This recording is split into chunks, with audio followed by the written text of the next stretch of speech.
Bonjour à tous les amis, bienvenue sur cette troisième vidéo de la chaîne YouTube. Likez, partagez, abonnez-vous, je compte sur vous, il faut m'encourager parce que c'est du temps pour moi, c'est du travail pour moi et je vous donne des informations que j'essaye de synthétiser le plus possible, que ça soit le plus facilement assimilable pour que vous puissiez être le plus autonome possible dans vos approches thérapeutiques, que ce soit sur le plan personnel ou professionnel.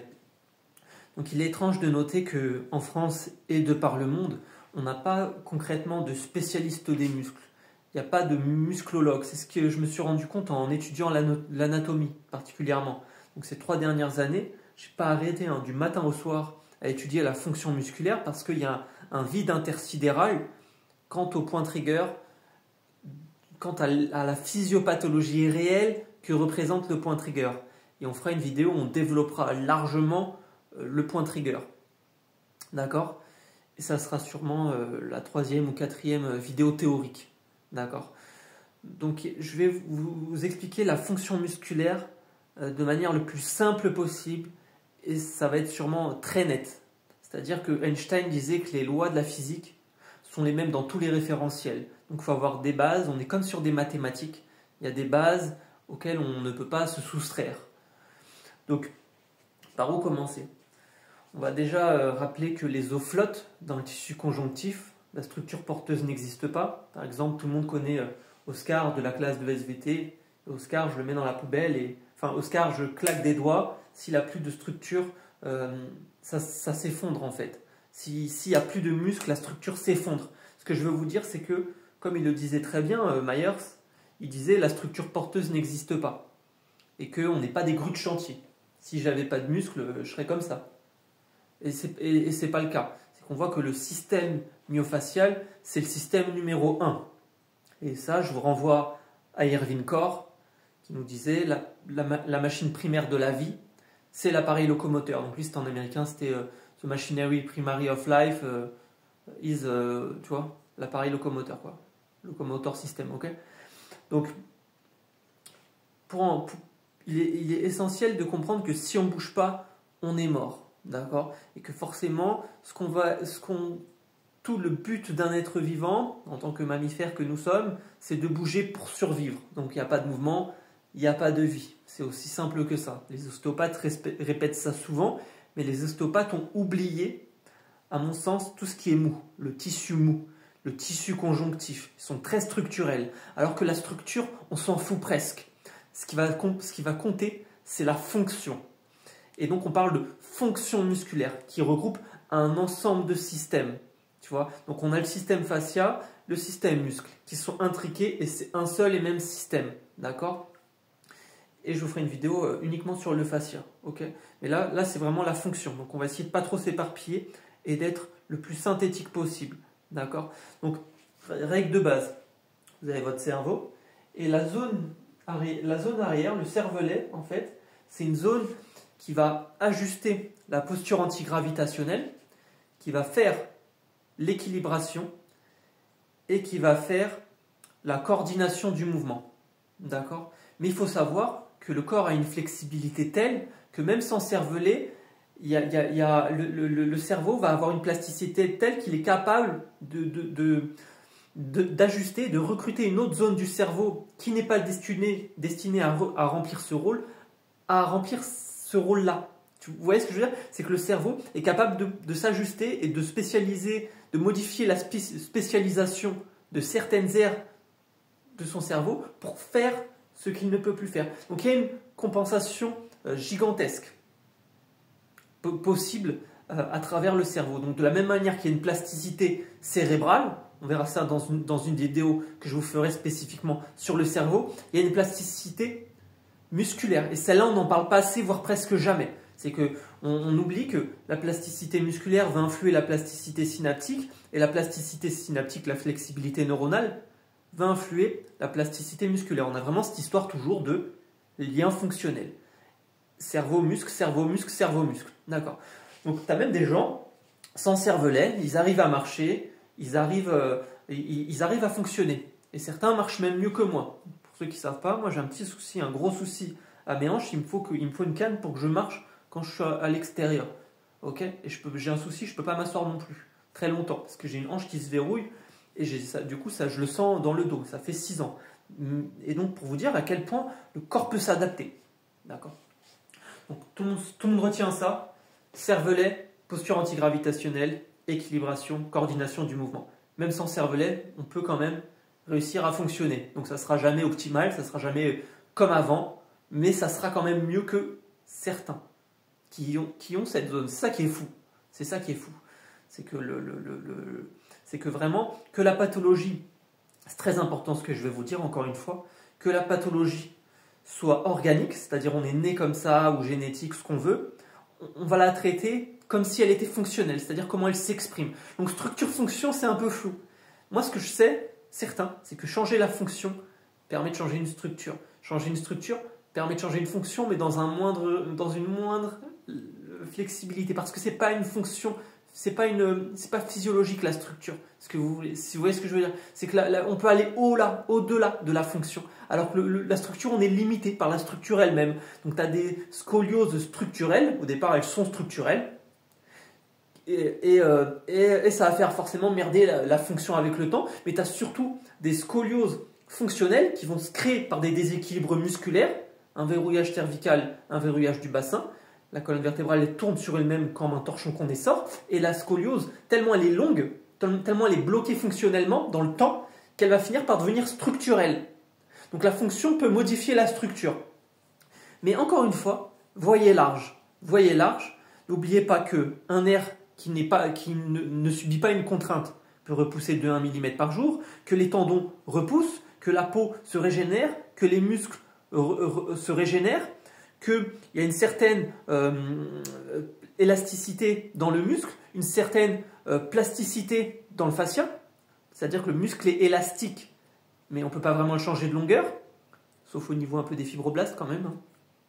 Et aussi, et le fascia par contre il est élastique. Si je le tire, et que je le maintiens suffisamment longtemps, il va intégrer cet état. Comme un sac plastique que je tire et je le lâche, et si c'est suffisamment long, il va garder en mémoire cette plasticité. D'accord ? C'est important ce que j'essaie de vous faire comprendre. Et les os peuvent se régénérer. On a longtemps cru que le cartilage, quand il était dead, mais c'est pas vrai. Le cartilage peut se réorganiser en néocartilage, certes qui sera moins résistant, mais là quand même.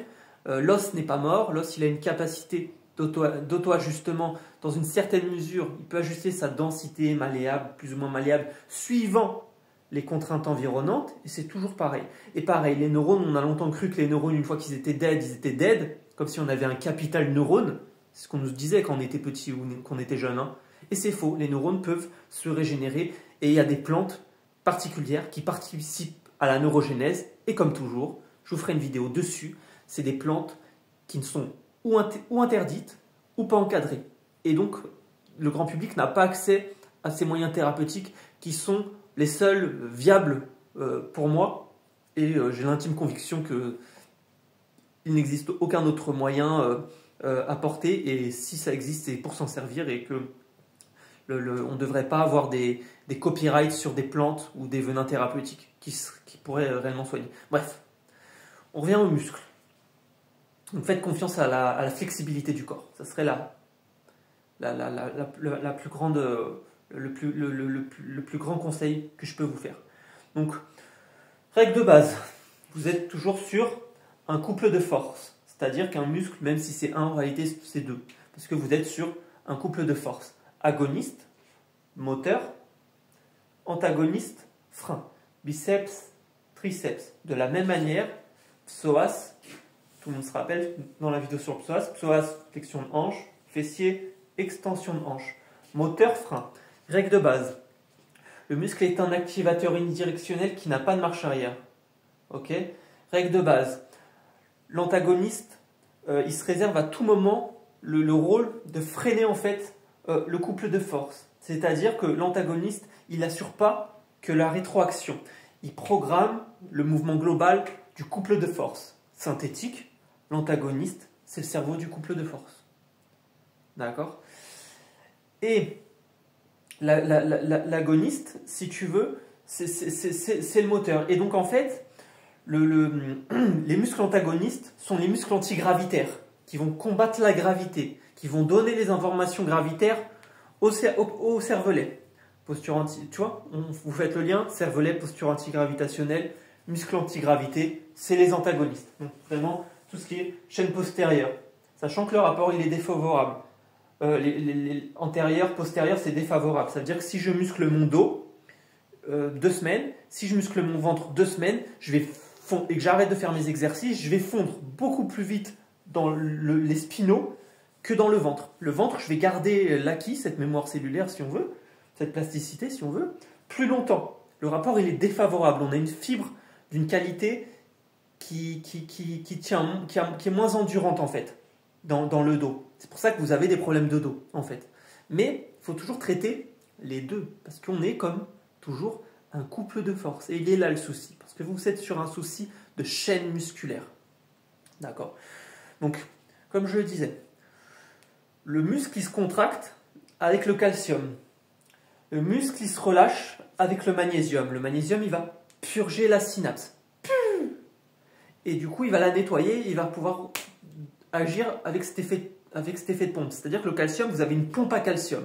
Et le point trigger, c'est une dysfonction de la crise énergétique. C'est comme un piston, en gros, avec un moteur.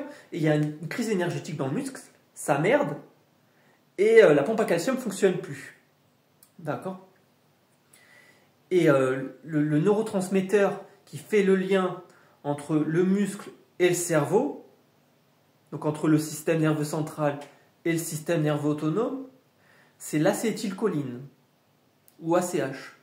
Et c'est le même de la contraction musculaire que la mémorisation et que l'apprentissage. Et il a même certains rôles dans les émotions et l'inflammation.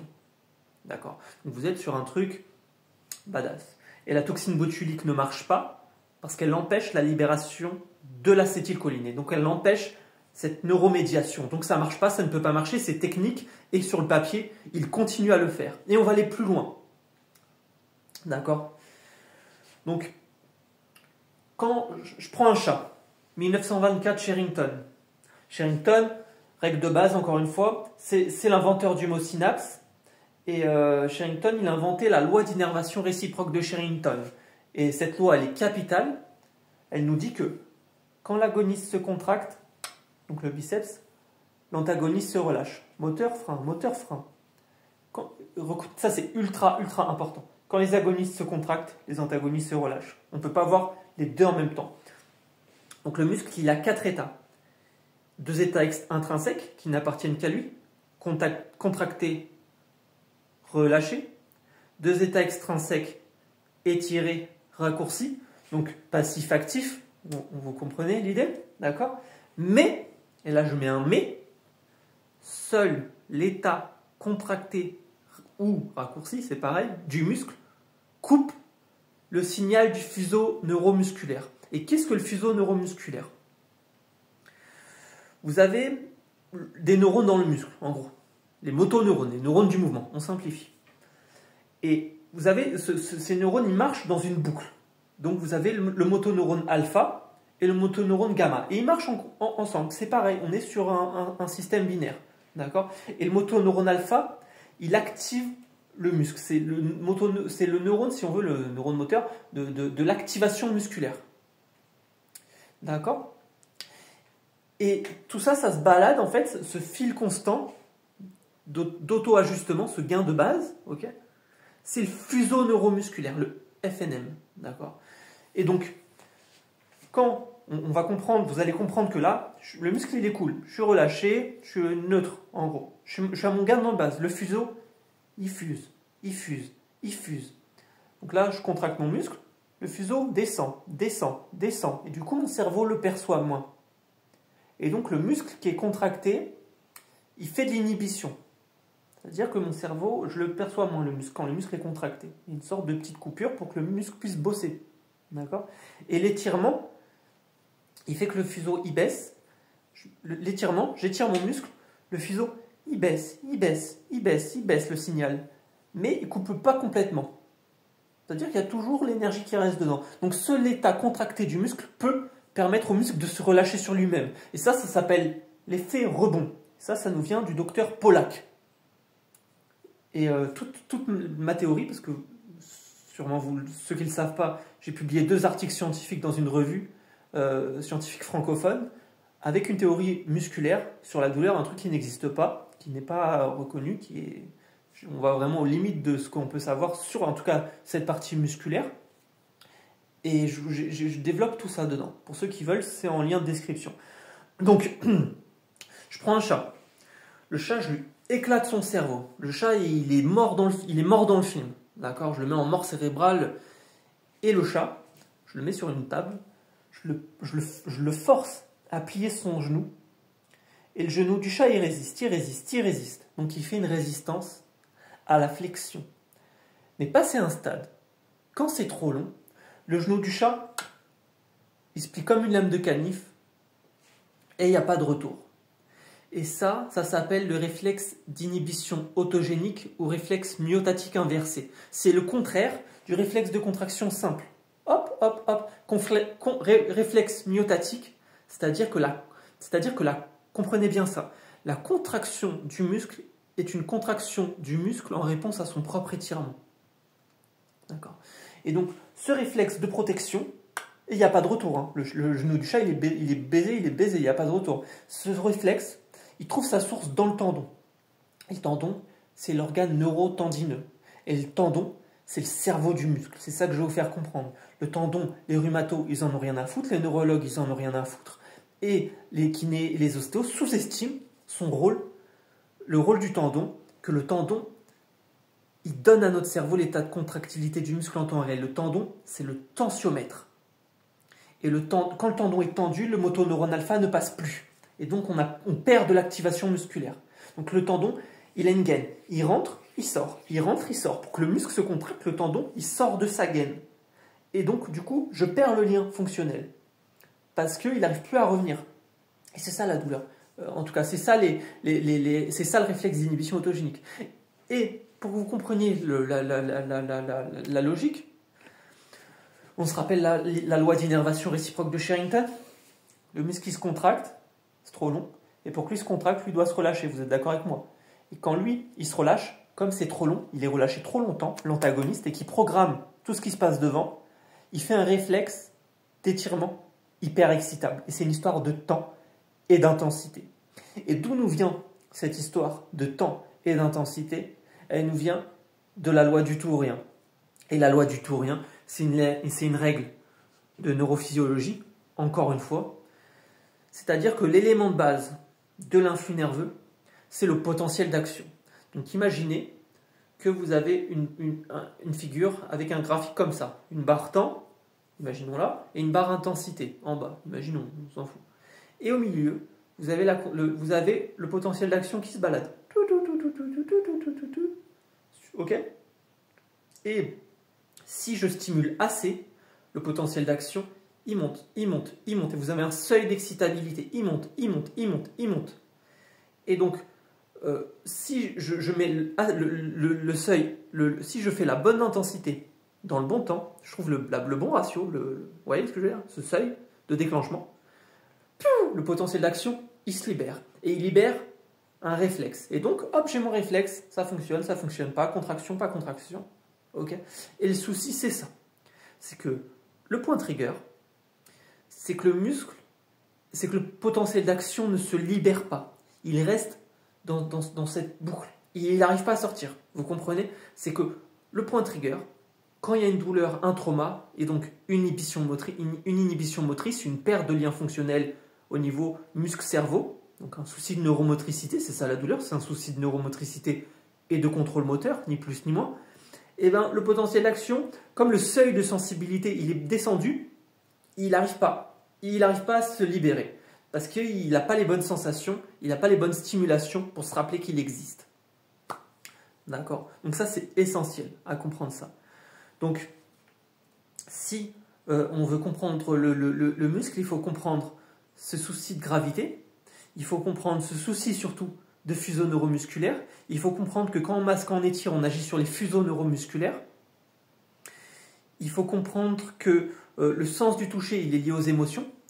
Sherrington nous parlait déjà de toucher affectif. Il faut comprendre que la peau module le message de douleur et la contraction musculaire qui est inconsciente. Donc pour taper dans un cerveau, on tape ou dans l'intestin ou dans la peau ou les deux. Et il faut comprendre que la peau, elle glisse.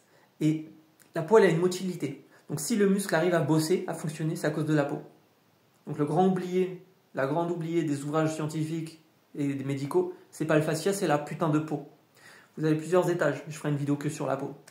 Ok, ça sera plus simple. En tout cas, retenez ça. Retenez que le lien psychocorporel, il est sous la peau et c'est la vasomotricité. D'accord ?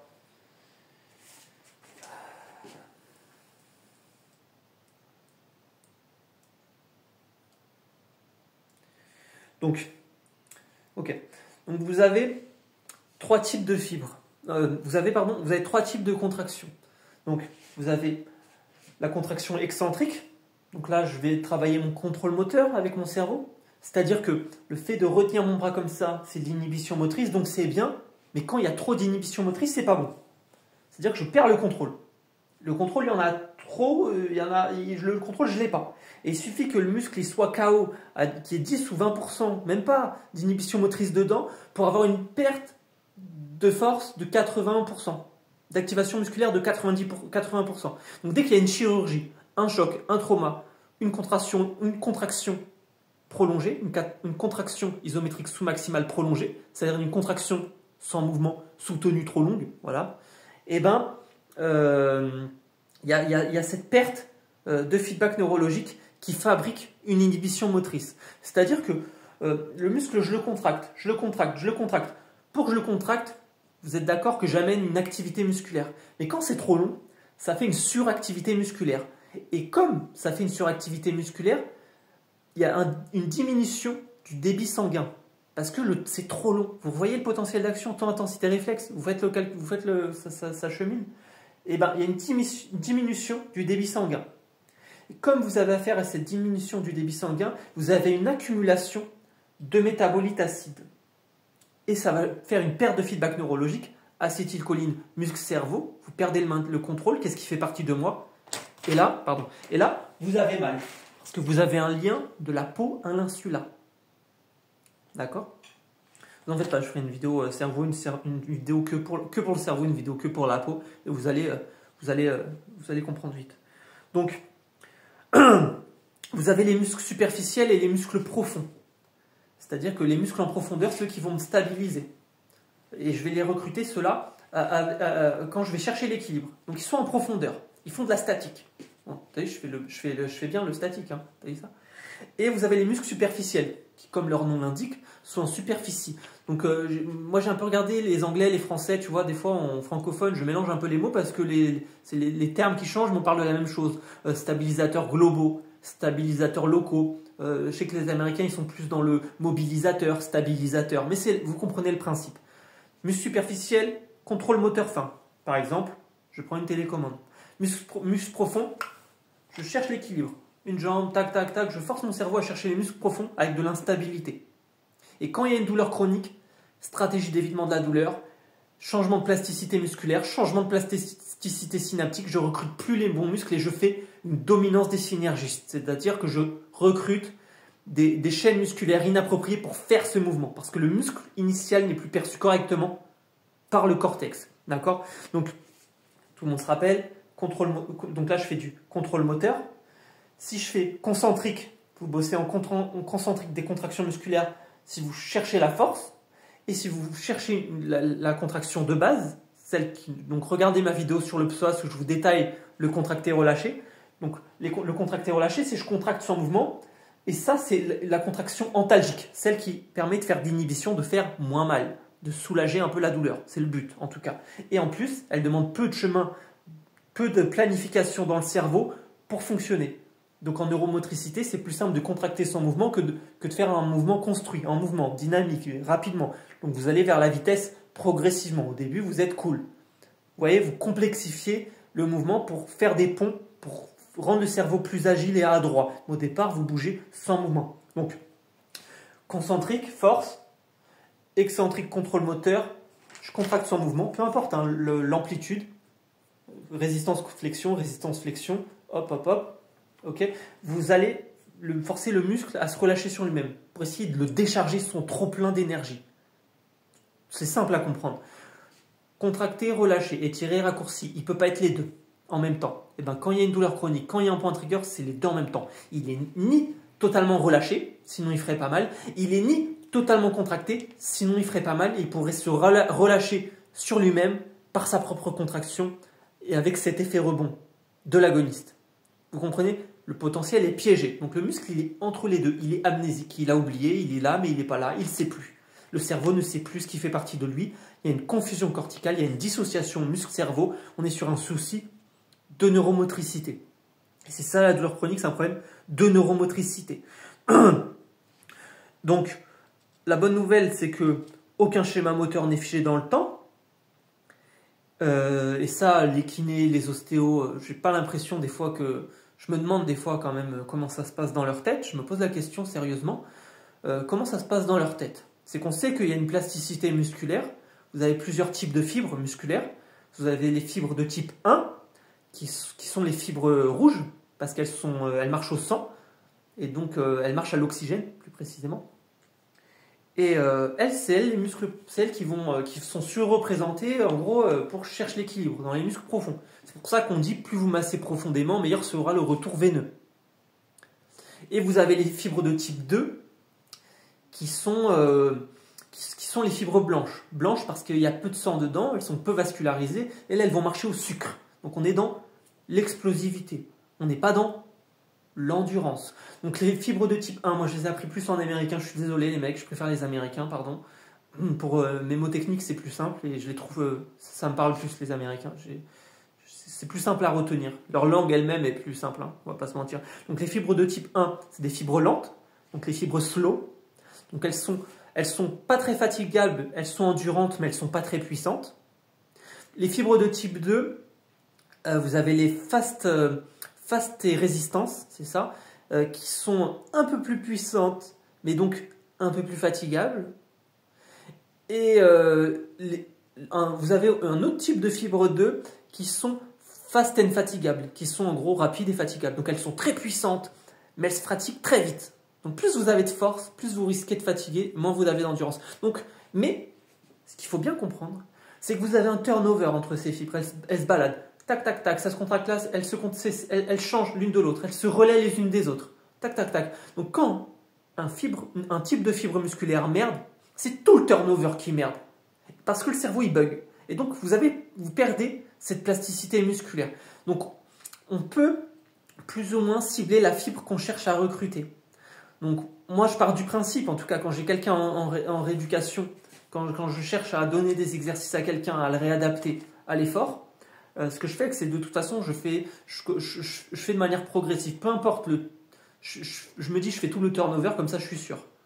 Et je vais commencer par faire la moindre contrainte. Et je vais augmenter la contrainte progressivement.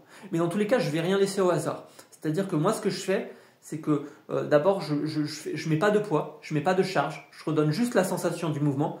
Contracter, relâcher, 10 secondes 5 fois. Des trucs cool, par exemple. Après, ce que je fais, c'est que je rajoute un peu de charge, mais vraiment léger. Hein, vraiment pas grand-chose pour augmenter la contrainte et forcer le cerveau à aller chercher un peu de force, un minimum de force, mais tout en gardant cette idée d'endurance, en fait, donc des séries courtes, hein, 10 secondes 5 fois. Et après, ce que je vais faire, c'est que je vais faire du blood flow restriction pour chercher les fibres de type 2. Je vais faire une occlusion au niveau d'une jambe ou d'un bras ou ce que tu veux, pour forcer le cerveau. Le fait de diminuer le sang, ça va le forcer, quand je vais mettre du poids, à chercher les fibres de type 2. Le fait de couper le sang, il se dit, il n'y a pas de sang, je vais chercher les fibres de type 2 qui, elles, marchent au sucre. Tu comprends? Et ça, c'est une technique japonaise. C'est une technique à la base utilisée par un japonais en kinésithérapie. Hein. Et c'est intéressant, voilà. Ça peut être ça peut être intéressant en complément, parce que ça sera jamais tout le travail, hein, pour justement refaire ce turnover. D'accord? Et le fait de mettre du poids en même temps de mettre une occlusion, ça fait croire au cerveau qu'il porte beaucoup plus que ce qu'il est en train de porter. Et donc ça vous permet de faire des exercices en haute intensité sans mettre trop de charge, et donc ça évite de vous faire mal tellement le muscle est désadapté. Donc vous pouvez bifurquer. Plus vous allez chercher les muscles profonds, vous mettez des supports d'instabilité. Rolla-bolla, plateau proprioceptif, vous savez, c'est plateau instable. Vous faites votre gainage, vous mettez un plateau instable. Donc pensez à, voilà, si vous cherchez de l'endurance, vous rajoutez du temps de travail, pardon. Si vous cherchez de la force, vous rajoutez de la charge. Si vous cherchez du muscle profond, vous mettez de l'instabilité. Si vous cherchez de la force explosive et à recruter ces fibres de type 2, vous coupez le sang. D'accord? Donc, je vous rappelle, hein, dans la vidéo, je profite. Si certains cherchent à se former, je fais des petits stages de formation pour grand public ou alors pour professionnels, hein, que ce soit des kinés, des ostéos, des réflexologues ou n'importe. Donc, il n'y a pas de souci, quoi. Théorie, pratique, technique. Je peux montrer je fais des petits stages de 3 jours. Donc, je vous fais la petite pub là. Si ça intéresse certains de pousser le truc, moi je m'adapte après à ce que la personne cherche dans sa pratique quotidienne. Donc, je regarde un petit peu. Donc, puisque là je profite parce qu'on est sur les réflexes. Donc, il y a 2 types de paralysie. C'est-à-dire que ça a merdé, quoi. Ça a merdé. Le cerveau, il a merdé. Donc, il y a 2 types de paralysie. 2 types de paralysie, 2 types de sensibilisation. C'est-à-dire que vous avez une sensibilisation périphérique au niveau du système nerveux autonome, la moelle épinière, les nerfs, tout le bordel, et vous avez une sensibilisation centrale au niveau du cerveau. La sensibilisation, c'est le contraire de l'habituation. Le problème, c'est que la douleur, on ne peut pas s'adapter à l'infini. C'est pour ça qu'il y a des douleurs chroniques. Ok. Et bien, si c'est le cerveau qui merde en premier, par exemple, je sais pas, un AVC, ce qu'on veut, quoi, un souci de... Le cerveau, il merde en premier, qui a un souci de dent initial, qui a merdé dedans, c'est une paralysie d'origine céphalique. Si c'est la moelle épinière qui a merdé, vous avez une paralysie d'origine médulaire, la moelle épinière. Et le souci, si tu veux, c'est que quand le muscle il est hyperactif, qu'il a merdé, au niveau de la moelle épinière, et ben en fait, vous avez de la spasticité. Et donc on parle de paralysie médulaire, de spasticité d'origine médulaire en gros. Et la douleur, c'est ça. La douleur, le point trigger, c'est ça. C'est un souci. C'est que le point trigger, d'abord, il est périphérique. Et puis le problème, c'est qu'il n'arrive pas il passe dans la moelle épinière. Il vient faire merder la moelle épinière. Il passe en dermagie réflexe. Je vous invite à lire mon livre et à acheter mes 2 articles si vous voulez aller plus loin. Et ben, il va bloquer l'arc réflexe. C'est-à-dire qu'il va faire un arc réflexe auto-parasité, auto-entretenu de la peau à la moelle épinière. Danger, danger, danger. Et la spasticité, c'est ça.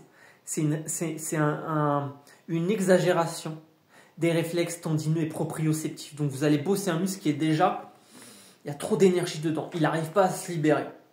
Donc il faut un peu moduler le message de douleur et faire de la facilitation neuromusculaire et donc faire du transfert cellulaire. Donc pensez à mettre, je vous donne un petit conseil comme ça vaut pas cher. Pensez à manger assez de graisse. Les cellules, elles communiquent avec de la graisse. Les cellules, elles ont un squelette. Et les cellules, elles ont un squelette. En gros, il y a une bicouche lipidique. Elles font qu'elles transpirent, qu'elles communiquent avec de la graisse, en gros. Ok. Donc, pensez à nourrir vraiment le cerveau avec ces graisses. Vous avez beau avoir tous les neurotransmetteurs de la Terre. S'il n'y a pas cette graisse, ça ne communique pas. Voilà. Ça c'est clair. Et pensez au fait que la plasticité musculaire, on a prouvé que si on change le câblage au niveau des fibres de type 1 ou 2, on est capable de changer leur type de spécialisation. Mais on peut changer ce type, du coup, nous, qu'avec des exercices. Donc rien ne remplace l'exercice. C'est pas un complément magique, c'est pas une crème magique, ça c'est super, ça c'est super. Ta gueule, de quoi on parle? Le muscle il bouge pas, il est figé, il est dissocié, les sensations elles font que ça merde, que j'ai pas le bon contrôle moteur et donc le muscle n'est jamais, il est comme éteint. Donc prends tous les compléments alimentaires que tu veux, prends tout ce que tu veux. Le muscle, je suis désolé, la peau elle filtre les informations pour le cerveau et là la peau elle filtre plus. C'est pour ça que les voies de la douleur sont proches des voies de la démangeaison. D'accord? Donc je ferai une vidéo que sur la douleur. Avec les fibres nerveuses. Il faut bien comprendre que vous avez des fibres nerveuses qui sont afférentes, qui sentent, et des fibres nerveuses qui sont efférentes, qui font. Et vous avez des fibres qui sont les deux, qui sentent et qui font. Donc le corps prend ces informations, le cerveau prend ces informations de tout ce qui est mou. De tout ce qui est mou. Donc il faut penser en termes de chaîne musculaire. Et ça, c'est essentiel. C'est-à-dire que les muscles marchent par chaîne. Et je vous ferai une vidéo de posturo. J'en profiterai pour vous faire les chaînes musculaires sur une vidéo sur les semelles. Je pense que ça sera la prochaine vidéo théorique. Mais voilà. Donc n'oubliez pas que voilà, tout est possible. Moi, je ne suis pas là pour vous blaser. Je suis là pour vous dire les choses comme elles sont. Tout est possible. Le muscle, il peut toujours réapprendre. Mais pour réapprendre, il a besoin du bon schéma moteur. Et le problème, c'est que le muscle, plus il bouge, moins il bouge longtemps, plus il est dissocié, que je ne le perçois pas, plus il est éteint, plus il est en inhibition motrice, donc en inhibition musculaire arthrogène, et ben plus il y a une construction anarchique de la fibre. C'est-à-dire que plus ça se développe pas correctement. Donc c'est pour ça que c'est important, moi je masse assez fort. Des fois on me le reproche, mais la plupart du temps, si on vient me voir et si on aime comment je bosse, c'est que j'ai pas peur d'y aller. C'est que j'y vais couche par couche, mais au bout d'un moment, il faut aller casser la fibre, faire de l'hyperémie locale pour aller justement venir nettoyer la zone. Nettoyer la zone, amener des globules blancs, combattre cette construction anarchique. Donc on appelle ça comme on veut. Je pense à mon ami Louis qui est chiropracteur, qui fait ça avec un outil spécial. Parce que c'est américain, j'ai pas envie de dire de conneries, Louis, tu me pardonneras. Mais voilà, je vous mettrai le nom de toute façon. Et c'est le même principe en fait, c'est un massage transverse profond. On est sur du Cyriax, c'est-à-dire qu'on vient amener le sang de la peau. C'est pour ça que la peau est rouge, c'est que c'est que le sang du lit capillaire. Et c'est ce sang-là qui est sous le contrôle du système nerveux autonome en fait, à ce plan de glissement. D'accord ? Vous avez peau, hypoderme, fascia, muscle. En gros, bon, j'ai oublié le moyen d'herbe. Et la vasomotricité, elle est entre le fascia superficiel et l'hypoderme. Et donc, du coup, si c'est collé, le muscle en dessous peut pas il est comme éteint. Il faut que ça glisse. Le souci, c'est vraiment le sang, le sucre. Le sang, le sucre et surtout les informations. Elles ne communiquent plus. Il n'y a plus de cisaillement. Les cellules ne parlent plus entre elles. Il n'y a plus d'acétylcholine. Il n'y a plus de neurotransmetteurs. Donc, vous avez d'une part cette construction anarchique de la fibre. C'est pour ça que je vous dis, on relâche, on casse la fibre musculaire si nécessaire. Toutes les peaux sont différentes, hein, d'accord ? Et on ouvre la fenêtre, ça va amener des endorphines, ça va permettre au corps de se nettoyer. Et donc la peau, elle va se reconstruire de manière saine, entre guillemets. Le muscle va se reconstruire, ça va aider le muscle à se réoxygéner de manière saine, même s'il n'est pas activé. Et c'est pour ça que c'est important de profiter de cette ouverture de fenêtre pour faire de l'activation musculaire et donc faire du lien fonctionnel, faire des ponts par l'expérience. Muscle-cerveau, cerveau-muscle. Et le cas de la douleur chronique, le souci est qu'on est sur un souci d'imagination, de visualisation. C'est qu'il y a un souci d'empreinte dans le cerveau parce que l'expérience n'est pas assez intégrable. C'est que le médicament, il n'est pas vivant. Et il faut créer des nouveaux neurones, il faut créer de nouveaux circuits. Donc là, j'ai fait 2 articles. Je vous invite à les lire hein, si ça vous intéresse. Et je vais plancher sur un 3e article. Je pense que je vais prendre mon temps. Hein. Ça fait 3 ans que je suis dessus. Là, pour les 2 autres, là, je vais mettre un temps. Et je plancherai sur un 3e article avec je vais encore plus développer cette histoire de prédiction, que la mémoire est prédictive. D'accord ? Et cette plasticité neuronale. D'accord ? Donc pour le muscle, je pense que vous avez ce qu'il faut. J'espère que vous avez assez compris. Je regarde mes notes, mais ça a l'air ok. Donc on verra. Je vais pas vous surcharger là, c'est déjà bien. Donc je verrai le point trigger la prochaine fois. Ok, ça sera plus intéressant. Ok. Donc je vous souhaite une bonne soirée les amis. Comme toujours, je vous fais des bisous. N'oubliez pas le groupe Facebook Reset Trauma. Abonnez-vous à la chaîne YouTube. J'ai Instagram, mais je suis pas encore trop actif dessus parce que là, je profite que je suis sur YouTube. Donc, je vais envoyer, partagez ça, dites à vos amis de vous abonner. Je vous fais économiser de l'argent, profitez, d'accord ? Et je vais vous conseiller 2 livres pour commencer à vous prendre en main et à être autonome, à être moins dépendant et passif parce que le meilleur kiné, c'est vous. C'est éventuellement Un corps sans douleur de Christophe Cario. Soulagez vos douleurs par les trigger points de Claire Humber Davis, Le grand guide de Major Mouvement et Bien dans son corps de Monsieur Clavicule. D'accord ? Donc je vous fais des bisous, je vous dis à bientôt et c'est tout. Bonne soirée les amis, Bon courage à tous.